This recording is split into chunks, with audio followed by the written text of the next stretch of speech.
तो उठा के आपकी जिम्मेदारी हम चल दी हैं एक सुनहरे सफ़र की तरफ, जहाँ से बस आपको कापी और कलम उठा के अब अपने स्वर्णिम भविष्य को लिख देना है। तो नमस्कार दोस्तों, एक बार फिर से हम आपका स्वागत करते हैं आपके अपने YouTube channel speed history class में। दोस्तों, आज की वीडियो बहुत ही ज़्यादा मज़ेदार होने वाली है, क्योंकि इस वीडियो में हम लेके आए हैं बिल्कुल सिलेक्शन वाले क्वेश्चन। अगर आप लोग को उत्तर प्रदेश पुलिस कांस्टेबल भर्ती में सिलेक्शन लेना है तो मेरे भाई किसी के क्वेश्चन को छोड़ना नहीं है। उठाइए कापी और कलम, लिख दीजिए अपने स्वर्णिम भविष्य को। ठीक है दोस्तों, तो आइए आपका स्टार्ट कर लेते हैं सामान्य ज्ञान के मोस्ट 38 क्वेश्चन, जहां से आपके कम से कम 30-35 क्वेश्चन तो देखने को मिल जाएंगे। दोस्तों, आपको टारगेट बना के चलना है कि हमें आपको जीके जीएस के क्वेश्चन में कम से कम 35-36 के ऊपर ही आपका क्वेश्चन सही होना चाहिए, उससे नीचे बात तो बनने वाली नहीं है। अगर आप लोग को ईमानदारी से सिलेक्शन लेना है दोस्तों, तो वीडियो को लाइक कर दीजिए और ज़्यादा से ज़्यादा शेयर कर दीजिए, ताकि हम भी इस श्रृंखला में आपके साथ जुड़ जाएँ। ठीक है, तो यहाँ पर आपका पहला क्वेश्चन देख लेते हैं दोस्तों। खेल से क्वेश्चन हम बता दिए था कि चाहे वो खेल रत्न हो, चाहे वो नारा हो, चाहे वो कुछ भी हो ना, वहाँ से आपका एक क्वेश्चन रहने वाला है, तो उसको आप लोग साथ में देखते चलिए। राजीव गांधी खेल रत्न 2018 दिया गया। ठीक है, तो अभी हमने क्या बताया था आपको पहले, देखो दोस्तों, अगर जिस विकल्प में ये सभी दिखा जाए या जिस विकल्प में ए और बी दिख जाए, उस विकल्प को आपको आंख मूंद के टिक कर देना है। ठीक है, तो यहाँ पर आपका स्टार्ट कर लेते हैं कि राजीव गांधी खेल रत्न 2018 दिया गया है। Number 1 Virat Kohli, number 2 as Mirabai Chanu, A एवं बी दोनों इनमें से कोई नहीं। ठीक है, तो आप लोग जानते हो कि हमारे विराट कोहली जी कितने महान हैं, तो जो इसमें विकल्प है वो आपका हो जाएगा ए और बी दोनों, यानी एस मीराबाई चानू और अपने विराट भैया को 2018 का खेल रत्न पुरस्कार दिया गया। ठीक है, अब आपका अगला क्वेश्चन देखते हैं।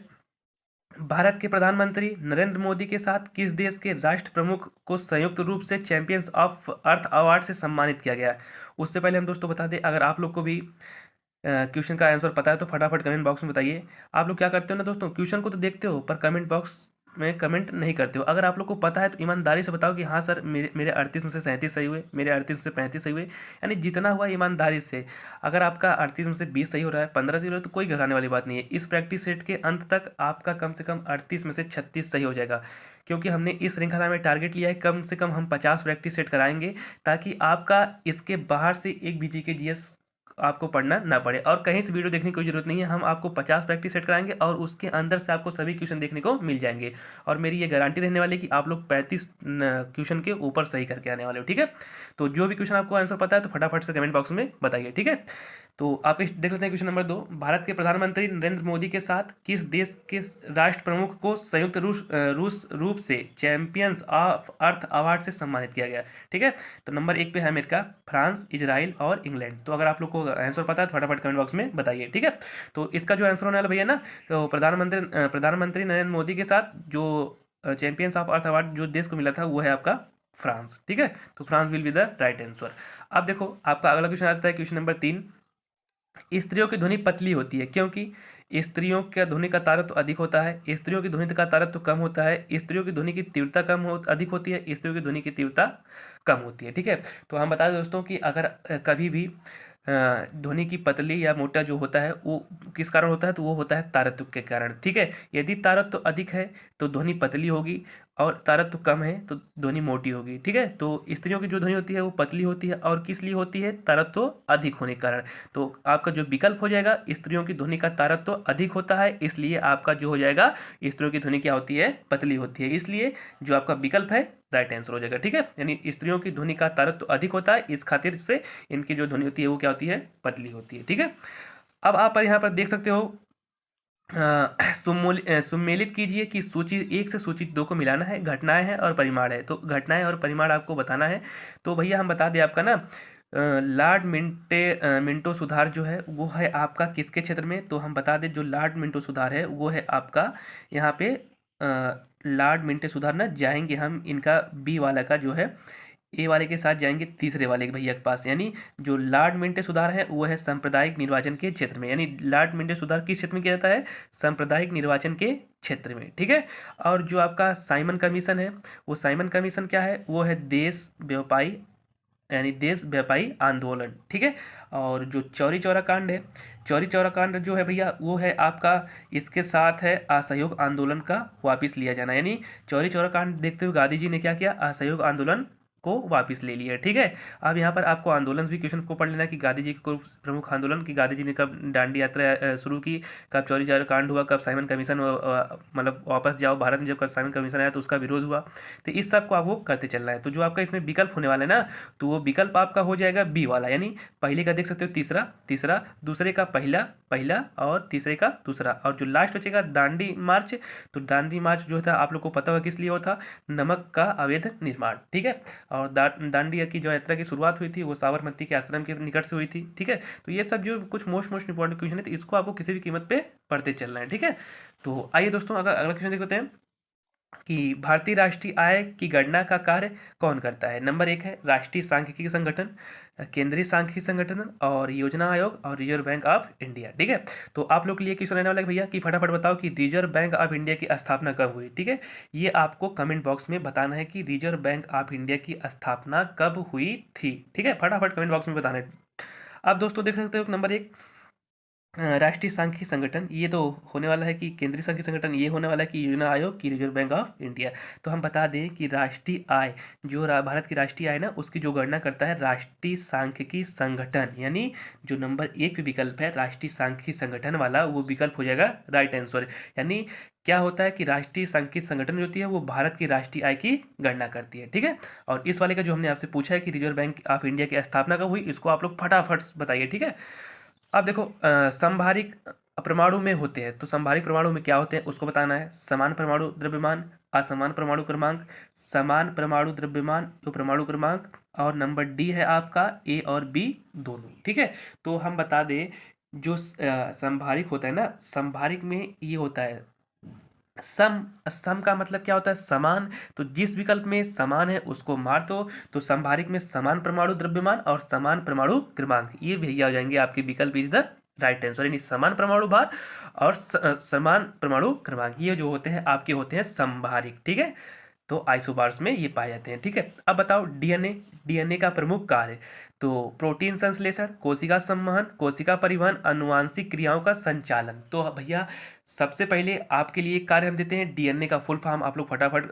बताइए, और डीएनए की खोज किसने की था, ये आप लोग के लिए। ठीक है, यानी डीएनए एक क्वेश्चन से कम टारगेट बना के चलो कि हम 5-6 क्वेश्चन तैयार कर लें, तो इसलिए आपको डीएनए की खोज किसने किया था और डीएनए का फुल फॉर्म क्या होता है, इसको फटाफट आपको कमेंट बॉक्स में बताना ही है। ठीक है, अगर आप लोग ईमानदारी से सिलेक्शन लेना चाहते हो दोस्तों, तो बिल्कुल मेहनत और लगन से लग जाओ। अब दोस्तों यहाँ पर देख सकते हो कि डीएनए का जो कार्य होता है ना, वो होता है आनुवांशिक क्रियाओं का संचालन, यानी जो आनुवांशिक क्रियाएं होती हैं उसका संचालन करने के लिए ये डीएनए जो होता है वही कार्य करता है। ठीक है, अब देखो अगला क्वेश्चन आपका देख लेते हैं कि लोक कल्याणकारी राज्य की अवधारणा किसमें निहित है। मूल अधिकार, राज्य के नीति निदेशक तत्व, मूल कर्तव्य और सर्वोच्च न्यायालय। ठीक है, तो लोक कल्याणकारी राज्य की अवधारणा जो होती है निहित होती है वो होती है आपका राज्य के नीति निदेशक तत्व में, और जो राज्य का नीति निदेशक तत्व है वो लिया गया है आपका आयरलैंड से। ठीक है, यानी जो राज्य का नीति निदेशक तत्व है वो अगर पूछ दिया जाए कहाँ से लिया गया है, तो राज्य का नीति निदेशक तत्व आपका लिया गया है आयरलैंड से। और आपको बताना है मूल अधिकार किस अनुच्छेद के अंतर्गत आना है, इसको आपको फटाफट कमेंट बॉक्स में बताना है। ठीक है, अब दोस्तों यहाँ पर देख लो याहू, गूगल, एस एन है internet site, computer brands, Switzerland में बनने वाली घड़ियाँ और शनि के ग्रह के छल्ले। ठीक है, तो याहू गूगल आप लोग को पता है, याहू गूगल, गूगल मतलब क्या होता है इंटरनेट से संबंधित, तो जो विकल्प इंटरनेट दिखे उसी को आपको मार देना है। ठीक है, अब internet site is the right answer, यानी इंटरनेट जो साइट हो जाएगा वो आपका राइट आंसर हो जाएगा। ठीक है दोस्तों बस आप लोग से ही निवेदन है कि बिल्कुल मेहनत और लगन से लग जाओ दोस्तों, क्योंकि इसके बाद आपको पढ़ने की ज़रूरत नहीं है, क्योंकि अगर आप लोग का सिलेक्शन हो जाएगा तो आप लोग को पढ़ने की ज़रूरत तो पड़ेगी नहीं। तो इसलिए जितना हो सके उतना पढ़ाई कर लो, ताकि आप लोग को ये नौकरी हाथ से जाने ना पाए। यानी इस नौकरी को भैया एक जो गोल्डन चांस आप लोग को मिला है, ये गोल्डन चांस आपके हाथ से जाना नहीं चाहिए। अगर ईमानदारी से सिलेक्शन लेना दोस्तों, तो बिल्कुल मेहनत और लगन से लग जाना। बिल्कुल होता है यार मेरे भाई, 2 महीने के लिए सब कुछ छोड़ छाड़ दो, क्या है, यानी जितने भी है सब चीज़ों से मुंह मोड़ लो, बस एक ही चीज़ से मुंह अब नहीं मोड़ना है, वो है आपकी पढ़ाई। यानी बिल्कुल मेहनत दिन रात एक कर दो, बस मिला जुला के हमें पढ़ना है और अपना सिलेक्शन करवा के रहना है किसी भी कीमत पे। ठीक है, और कुछ नहीं करना, बस हमें मन में भर लेना कि भैया हमें सिलेक्शन लेके रहना, बस हमें चाहिए तो चाहिए और कुछ नहीं चाहिए हमें। ठीक है, अब दोस्तों अगला देख लेते हैं कि निम्न में से कौन सा सही सुमेलित नहीं है। ठीक है, महाजनपद और राजधानी, यानी जनपद दिया गया है और राजधानी दिया गया है। तो अंग की जो राजधानी है वो चंपा है, चेदी की जो है कुशावती है, मगध की गिरिविजय है और सूरसेन की मथुरा है। तो देखो दोस्तों, सबसे पहले आपको अंग का पता होगा, ठीक है, और मगध का ये सब जो है, और सूर्यसेन मथुरा, ये तो तीनों राइट आंसर है। यानी जो सूर्यसेन है वो मथुरा में की राजधानी है, सॉरी मगध जो है गिरिव्रजा की है, और जो अंग है वो चंपा की है, लेकिन जो चेदी है वो है कुशावती की राजधानी नहीं है। ठीक है, तो ये आपका सुमेलित नहीं हो जाएगा। तो चेदी इज द राइट आंसर जो है वो कुशावती की राजधानी नहीं है। हाँ, अब देखो अवशिष्ट अधिकार जिनका उल्लेख संघी और राज्य और समवर्ती सूचियों में नहीं किया गया है, निम्नलिखित में से किसमें निहित है। ठीक है, भारत के राष्ट्रपति में, राज्यसभा और लोकसभा दोनों में, राज्य के विधानमंडलों और लोकसभा में। ठीक है, तो जो अवशिष्ट अधिकार होता है ना, वो होता है राज्यसभा और लोकसभा दोनों के पास। उसका अधिकार दोनों भैया के पास होते हैं। तो चाहे आप राज्यसभा के ले लो चाहे लोकसभा, तो जिस विकल्प में राज्यसभा और लोकसभा दोनों मिल जाए उसी विकल्प को आपको करना है राइट मार देना है। तो जो विकल्प हो जाएगा बी इज द राइट, यानी राज्यसभा और लोकसभा दोनों में जो होता है शक्तियां निहित होती है। ठीक है, किसकी? अवशिष्ट अधिकार की। अब देखो भैया, ईमानदारी से वीडियो में बने रहिएगा। अभी हम लास्ट में आपसे एक क्वेश्चन करेंगे कि आपका 38 में से कितना स्कोर बना है। ठीक है, हम देखना चाहते हैं कि आप लोग का 38 में से कितना स्कोर बना है। अब दोस्तों, भारत के किसी राज्य के राज्यपाल से संबंधित निम्नलिखित में से कौन सा कथन सत्य नहीं है? वो भारत के राष्ट्रपति द्वारा नियुक्त होता है। ये तो कथन आपका सही है कि जो राज्यपाल की नियुक्ति करता है वो राष्ट्रपति करता है। ठीक है, अब वह और आपको एक और चीज़ आपको यहाँ पर बताना है कि उत्तर प्रदेश के जो राज्यपाल हैं वर्तमान में वो कौन है, इसको आप लोग को बताना है। ठीक है, उत्तर प्रदेश के राज्यपाल इस टाइम आपकी कौन है। ठीक है, अब यहाँ पर देखो, निम्नलिखित में से क्या था आपका, कौन सा राज्यपाल का कथन असत्य था उसको बताना है। तो बताए थे हम भैया कि जो राष्ट्रपति होता है वो राज्यपाल की नियुक्ति करता है, ये तो आपका राइट आंसर हो जाएगा। और वह एक से अधिक राज्यों का राज्यपाल हो सकता है, हाँ ये भी सही हो सकता है। वो 5 वर्षों तक पद पर बना रहता है। यदि संबंधित राज्य की व्यवस्थिका उसे पद से हटाने जाने का प्रस्ताव स्वीकार करती है तो वह पदावधि के पूर्व ही पद से मुक्त कर सकता है, ये भी सही है। और वो 5 वर्षों तक पद पे रहता है, लेकिन ये आपका राइट आंसर नहीं है, क्योंकि जो राज्यपाल का कार्यकाल होता है वो हमेशा होता है 6 वर्ष के लिए। ठीक है, यानी जो राज्यपाल का कार्यकाल होता है वो कितना होता है? 6 वर्ष के लिए। तो ये आज आपका गलत और बाकी सब इज द राइट आंसर। ठीक है, अब भैया यहाँ पर देख लेते हैं, इबादत खाने का निर्माण किसने कराया? तो औरंगजेब ने, अलाउद्दीन खिलजी ने, अकबर ने, फिरोज शाह तुगलक ने। यानी जो इबादत खाना होता है ना, जब आप लोग पढ़े होंगे 2.5 दिन का झोपड़ा, उसी के आसपास इबादत खाने का निर्माण जो कराया था। तो जो क्या नाम था, 2.5 दिन का झोपड़ा जिसका निर्माण कराया था उसी ने इसका भी निर्माण कराया था, इबादत खाने का। ठीक है, तो जो वो भैया है वो है अकबर जी, जिन्होंने इबादत खाने का निर्माण कराया था। तो अकबर जो हो जाएगा आपका राइट आंसर, यानी अकबर ने इबादत खाने का और 2.5 दिन के झोपड़े का निर्माण करवाया था। और एक चीज़ अकबर से एक और फैक्ट आपको याद रखना है कि अकबर ने 1556 ईस्वी में पानीपत का द्वितीय युद्ध लड़ा था, जो हुआ था अकबर और किसके बीच? हेमू के बीच। ठीक है, अकबर और हेमू भैया के बीच हुआ था आपका पानीपत का द्वितीय युद्ध। ठीक है, अब देखो 1828 में भारत की प्रथम रेल लाइन का निर्माण हुआ, आप लोग को पता होगा। तो इसमें आपका 14वां क्वेश्चन है कि भारत में प्रथम रेल लाइन का निर्माण कब हुआ था? तो आपका किसके किसके बीच हुआ था, नहीं कहाँ कहाँ से चली थी? तो हावड़ा और सेरामपुर के बीच, मुंबई से थाने के बीच, मद्रास और गुंटूर के बीच, और दिल्ली से आगरा के बीच। तो हम बता दें कि जो आप लोग को सबको पता होगा कि जो भारत की प्रथम रेल लाइन थी वो चली थी लॉर्ड डलहौजी के शासनकाल में, और ये चली थी आपकी मुंबई से थाने के बीच में। यानी ये किसके बीच चली थी? मुंबई से थाने के बीच में। ठीक है, तो जो आपका हो जाएगा राइट आंसर। अब देखो यहाँ पर हम कह सकते हैं अगला वाला कि जो है आपका बोकारो इस्पात कौन सा सही सुमेलित है उसको बताना है। क्वेश्चन नंबर 15 में निम्नलिखित को सुमेलित कीजिए, षड्यंत्र या कारखाना, सॉरी षड्यंत्र या कारखाना और या राज्य, यानी किस राज्य में कौन सा कारखाना पड़ता है उसको बताना है। ठीक है, तो सबसे पहले हम बता दें, जो बोकारो इस्पात है ना वो आपका जो पड़ता है वो बढ़ता है झारखंड में। तो बोकारो जाएगा आपके पास झारखंड के पास। और जो भिलाई वाला है ना भैया, जो भिलाई वाले भैया है वो पड़ते हैं आपके मध्य प्रदेश में। ठीक है, यानी जो भिलाई वाले हैं वो आपके हो जाएंगे कहाँ पे? मध्य प्रदेश में। और जो बोकरो भैया हैं वो आ जाएंगे झारखंड में। ठीक है, और उसके बाद जो आपके हैं इंटीग्रल कोच फैक्ट्री वो है आपकी तमिलनाडु में। ठीक है, और तमिलनाडु को बोलते हैं साइलेंट वैली, इसको भी आपको साथ में याद करते चलना है। और जो है डीजल लोकोमोटिव है ये है आपका उत्तर प्रदेश में। डी वाले का कोई 5 है, डी वाले का 5 है, और सी वाले का 1, डी वाले का 5 और सी वाले का 1 और बी वाले का दूसरा, यानी जो विकल्प हो जाएगा सी इज द राइट आंसर। ठीक है, यानी इंटीग्रल कोच फैक्ट्री जो है तमिलनाडु में, बोकारो इस्पात जो है यहाँ पर झारखंड में, और भिलाई इस्पात है मध्य प्रदेश में, और जो आपका जो बचेगा वो लोको डीजल ये है आपका उत्तर प्रदेश में। ठीक है, और यहाँ से आपका अगला क्वेश्चन है, मोस्ट इम्पॉर्टेंट क्वेश्चन, सवाना घास के मैदान, ठीक है, ये कहाँ पर पाए जाते हैं? तो सवाना जो है आपके अफ्रीका, ऑस्ट्रेलिया, यूरोप और उत्तरी अमेरिका में। ठीक है, तो जो सवाना घास के मैदान है भैया वो पाए जाते हैं आपके अफ्रीका में। तो सवाना का जो विकल्प आएगा उसको मार देंगे अफ्रीका, तो Africa is the right answer. ठीक है, यहाँ पर अगला क्वेश्चन आपका देख लेते हैं, विश्व की सबसे लंबी पर्वत श्रृंखला, एंडीज, अल्पास, हिमालय और पामीर। तो हम बता दें विश्व की जो सबसे लंबी पर्वत श्रृंखला है वो है एंडीज। ठीक है, तो एंडीज वाला क्या हो जाएगा आपका राइट आंसर। इसी प्रकार आपका अगला क्वेश्चन देखते हैं, किस संविधान के अंतर्गत मतदान की आयु 18 वर्ष सॉरी मतदान की आयु घटकर 18 वर्ष हुई, यानी 21 से घट के 18 वर्ष हुई। तो आपका भैया हम बता दें कि संविधान संशोधन से भी एक क्वेश्चन रहने वाला है, इसलिए आपको संविधान को कवर करते चलना है। अगर आप लोग को मैथ का भी क्वेश्चन पे डाउट है, या अगर आप लोग को चाहिए कि हाँ सर मैथ का भी क्वेश्चन करवा दीजिए, तो हम मैथ का भी करवा देंगे। बस उसके लिए आपको फटाफट कमेंट करना है कि हाँ सर कि आपका मैथ भी थोड़ा मैथ भी करवा दीजिए, और तो हम उसको देखते हुए हम मैथ का भी क्वेश्चन करवा देंगे। ठीक है, उससे पहले दोस्तों आपको क्या करना है, वीडियो को लाइक कर देना दोस्तों, और ज़्यादा से ज़्यादा शेयर कर देना, ताकि इसी तरह का और वीडियो आप लोग को मिलता रहे और आप लोग का सिलेक्शन बिल्कुल पक्का हो जाए। ठीक है, आइए आपका देख लेते हैं अगला।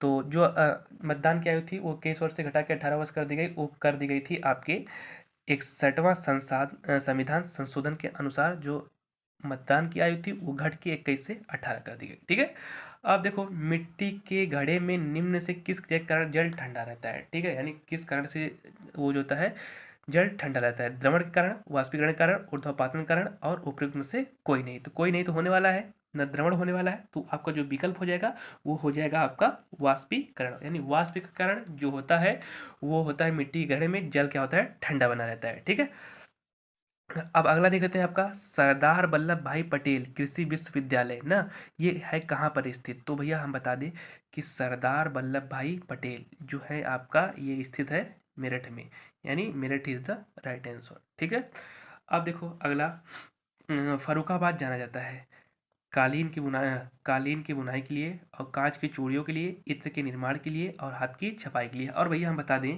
ये कांच की चूड़ियों के लिए जाना जाता है फिरोजाबाद। ठीक है, यानी बाद लगा है फारुखाबाद, फिरोजाबाद से आपको कन्फर्म डाउट नहीं हो करना है, यानी फर्रुखाबाद जो है वो जाना जाता है हाथ की छपाई के लिए, और जो कांच की चूड़ियों के लिए जाना जाता है वो जाना जाता है फिरोजाबाद। ठीक है, यानी फिरोजाबाद जो है वो है आपके वो कांच की वस्तुओं की लिए कांच की वस्तुओं के लिए, और जो फारुखाबाद है यानी आपका हो जाएगा हाथ की छपाई के लिए। ठीक है, अब देखो, किस फसल का उत्तर प्रदेश में भारत का सबसे बड़ा उत्पादक नहीं है? यानी भारत का जो यूपी है वो सबसे बड़ा किस फसल का उत्पादक नहीं है? तो इसमें आलू भी सबसे मात्रा में होता है, और गन्ना भी, जो गन्ना होता है वो पूरे भारत का 42% यूपी में होता है, इसको आपको याद रखना है। इसलिए ये जो क्या नाम है, यूपी को चीनी का कटोरा कहा जाता है, यानी जो चीनी का कटोरा भारत का वो है आपका यूपी। ठीक है, जो गन्ना है ये पूरे भारत का 42% यहाँ पर पाया जाता है। ठीक है, और किस फसल का उत्तर भारत में सबसे बड़ा उत्पादक नहीं है? तो जो उत्तर भारत है वो आपका भारत में उत्तर प्रदेश में ये चावल जो है सबसे कम उत्पादन होता है। ठीक है, यानी चावल थोड़ी कम मात्रा में होता है, और बाकी जो सभी फसलें हैं वो आपकी ज़्यादा मात्रा में होती हैं। ठीक है, और एक चीज़ आपको याद रखना है कि जो रबी की फसल है वो आपकी गेहूँ, और जो चावल है वो खरीफ की फसल है। तो इसी प्रकार आपकी सबको जायद की फसलें क्या होती हैं, जैसे खरबूजा हो गया। तो यहाँ से भी एक क्वेश्चन बनता है, तो खरीफ की फसल और रबी की फसल, यानी खरीफ की फसल जो है वो बोई जाती है किस गर्मी में, और जो गेहूँ है यानी वो जो रबी की फसल है वो बोई जाती है आपकी ठंडी में। ठीक है, उसको भी आपको याद करते चलना है। अब आपका अगला क्वेश्चन देखते हैं, उत्तर प्रदेश के किस जिले को साक्षरता दर उच्चतम है? यानी उत्तर प्रदेश के किस जिले में साक्षरता दर उच्चतम है? तो भैया हम बता दें कि उत्तर प्रदेश का वो जिला है गौतम बुद्ध नगर, जिसमें साक्षरता दर बहुत अत्यधिक है, यानी बहुत ज़्यादा पढ़े लिखे लोग हैं। ठीक है, वो है गौतम बुद्ध नगर। गौतम बुद्ध नगर के बाद नंबर 2 पे आता है कानपुर। तो जब अगर गौतम बुद्ध नगर विकल्प में नहीं दिया रहेगा, Kanpur is the right answer. तो गाजियाबाद, लखनऊ, इटावा और कानपुर, तो Kanpur is the right answer. ठीक है, अब देखो यहाँ पर सर्वाधिक कोयले का भंडार पाया जाता है। तो सर्वाधिक कोयले का वो जो भंडार है छत्तीसगढ़, झारखंड, एमपी और उड़ीसा। तो भैया सबसे ज़्यादा कोयला जो पाया जाता है वो एमपी में, यानी मध्य प्रदेश में। तो Madhya Pradesh is the right answer. अब देखो उत्तर प्रदेश में इंदिरा गांधी नक्षत्रशाला, अवस्थित है इलाहाबाद, लखनऊ, गोरखपुर, मथुरा। तो हम बता दें कि जो उत्तर प्रदेश की इंदिरा गांधी नक्षत्रशाला अवस्थित है वो आपकी है लखनऊ में। ठीक है, तो Lucknow is the right answer. अब देखो, प्रसिद्ध नैमिषारण्य तीर्थ निम्न जनपदों में से किस जगह स्थित है? उज्जैन, मथुरा, जबलपुर, सीतापुर। ठीक है, तो आपको एक चीज़ और हम बता दें, यहाँ से आपको याद रखना है, भारत में सॉरी आपके भारत के उत्तर प्रदेश में 75 जिले हैं और 18 प्रमंडल, यानी 18 प्रमंडल 75 जिले। ठीक है, जनपद मतलब जिला, प्रमंडल मतलब जो हो जाएगा आपका जो 18 भाग है उसके। ठीक है, अब देखो, तो आपका जो नैमी सारण जो है वो है आपका सीतापुर में। ठीक है, यानी सीता जी के लिए प्रसिद्ध जो मंदिर है वो आपका है नैमी सारणम तीर्थ स्थल। ठीक है, अब उत्तर प्रदेश की सबसे लंबी नहर, तो आप लोग को पता है कि उत्तर प्रदेश में यूपी का एग्जाम निकला तो उत्तर प्रदेश से क्वेश्चन तो रहने वाले हैं, तो इसलिए आपको उत्तर प्रदेश के मोस्ट जीके जीएस जो भी लंबी छोटी बड़ी सबको आपको याद कर लेना है। ठीक है, उत्तर प्रदेश की जो सबसे लंबी नहर है वो आपकी है शारदा नहर। ठीक है, तो Sharda is the right answer. यहाँ पर देख लेते हैं आपका हार्टर कमीशन की रिपोर्ट पर विकास मतलब हार्टर कमीशन की रिपोर्ट में विकास पर विशेष जोर दिया गया, यानी किसकी विकास पर विशेष जोर दिया गया? तो बालिकाओं की उच्च शिक्षा पर, उच्च शिक्षा को, और प्राथमिक शिक्षा को, तकनीकी शिक्षा को। तो जो हार्टर कमीशन था ना, उन्होंने बालिकाओं की शिक्षा पर अत्यधिक जोर दिया, तो हार्टर कमीशन आ गया, तो बालिकाएं शिक्षा पर उन्होंने अधिक जोर दिया, तो बालिकाएं जो हो जाएगा वो इस जगह आपका राइट आंसर। ठीक है, सदगावा किस धर्म का प्रमुख पर्व है? तो हम बता दें, सदगावा जो है जैन धर्म, बौद्ध धर्म, हिंदू धर्म, पारसी। तो सदगावा जो है आपका बौद्ध धर्म का है, तो बौद्ध धर्म इज द राइट आंसर। अब आपको एक चीज़ कमेंट करके बताना है कि दोस्तों कि बौद्ध धर्म के संस्थापक कौन थे? ठीक है, उसका आंसर आपको कमेंट बॉक्स में बताना है। अगर आप लोग ईमानदारी सिलेक्शन लेना चाहते हैं दोस्तों, तो जितना भी क्वेश्चन पूछा जा रहा है उसका फटाफट कमेंट बॉक्स में आंसर दीजिए। और वीडियो को अब तक लाइक नहीं किया है दोस्तों, तो अब लाइक कर देना। और चैनल पर पहली बार है दोस्तों, चैनल को सब्सक्राइब कर लेना। देखो दोस्तों, आप लोग करते क्या यार, वीडियो को देखते हो पर यार कमेंट बॉक्स नहीं करते हो। देखो, अगर कमेंट करोगे तो उसमें आपका ही फायदा है कि अगर आपको किसी क्वेश्चन को लिख रहे हो तो वो आपको याद हो जाएगा। ठीक है, इसलिए हम बोलते हैं कमेंट करने के लिए। लेकिन अगर आप लोग का मन नहीं है तो कोई बात नहीं, मत करो। लेकिन अगर आप लोग चाहते हो ईमानदारी से सिलेक्शन लेना है दोस्तों, तो आपको कमेंट करना ही पड़ेगा। ठीक है, अब यहाँ पर अगला क्वेश्चन देख लेते हैं। अढ़ाई दिन का झोपड़ा कहाँ स्थित है? तो अभी हमने बताया था अढ़ाई दिन की झोपड़ा और क्या इबादत खाने का निर्माण जो कराया था अकबर भैया ने, और ये जो है आपका स्थित है राजस्थान के अजमेर में। ठीक है, तो हो जाएगा आपका Ajmer is the right answer. अब आप देखो, वॉलीबॉल के प्रत्येक टीम में कितने खिलाड़ी की संख्या होती है? 6, 5, 7, 4। तो वॉलीबॉल के प्रत्येक टीम में होते हैं 6 खिलाड़ी। ठीक है, और पेचिस के लिए उत्तरदायी प्रोटोजेवा है, तो पेचिस किस कारण पड़ती है? ठीक है, तो जो पेचिस पड़ती है भैया एंट अमीबा हिस्टोलीट का एक बैक्टीरिया होता है जिसके कारण आपको पेचिस पड़ती है। ठीक है, तो अमीबा, एंट अमीबा, पैरामीसिया और ट्रिपोनोसोमा, तो एंट अमीबा हिस्टोलिस का, तो जिसमें एंट अमीबा है वो हो जाएगा आपका राइट आंसर।